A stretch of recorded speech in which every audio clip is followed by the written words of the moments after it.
This is Mr. William Kelly from our country now.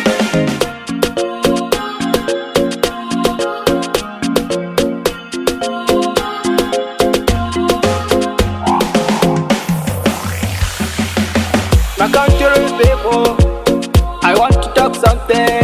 Masu bacci ku farka, an yi dare gari ya ki wayewa. Me ake so, me ake nema a gun talakawa. Yancin mu an kwace a ƙasa an hana mu dankawa. Ana kashe mu a baku kuɗi, ƙasar mu yunwa kuma ba daɗi. Stop killing us, we Nigerian because